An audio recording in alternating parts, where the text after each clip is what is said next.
বিসমিল্লাহির রহমানির রহিম। আপনি কি কখনো ভেবেছেন জীবনে এত কষ্ট, এত দুশ্চিন্তা কেন আসে? শত চেষ্টা করি, নামাজ পড়ি, তবুও যদি শান্তি না আসে মনে, তাহলে দোষ কি আমাদের?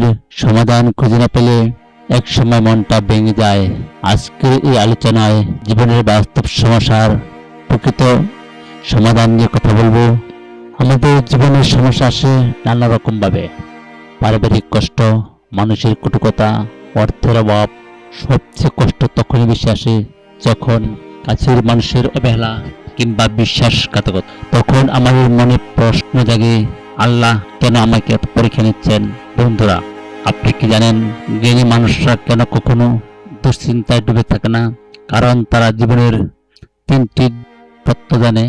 এক, যে হারিয়ে গেছে তার ফিরে আসবে না, তাই অতীত নিয়ে আফসোস করে না।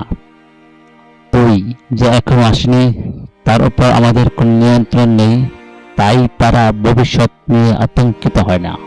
তিন, আর যা এখন ঘটছে তা আল্লাহর হুকুমে ঘটছে, তাই তারা বর্তমান পরিস্থিতিকে মেনে নেয় এবং আল্লাহর উপর পূর্ণ ভরসা রাখে।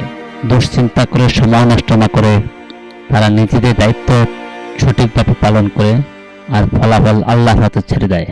কোরআন আমাদের এই বিষয়ে স্পষ্ট দিক নির্দেশনা দিয়েছে। আল্লাহ তাআলা বলেন, নিশ্চয়ই কষ্টের সাথে স্বস্তি রয়েছে। সূরা আল ইনশিরা আয়াত 6।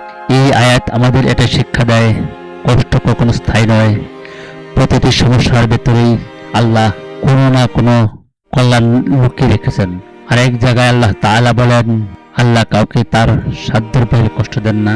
সূরা আল বাকারা আয়াত 286। অর্থাৎ আপনি যে সমস্যার ভেতর দিয়ে যাচ্ছেন, আল্লাহ জানেন আপনি এটা সহ্য করার শক্তি রাখেন। কোরআনের আলোকে তিনটি বাস্তব সমস্যার কথা বলি। প্রথমত, ধৈর্য। ধৈর্য এমন একটা আমল যা আল্লাহর ভরসা রেখে সঠিক পথ চলা। দ্বিতীয়ত, দোয়া।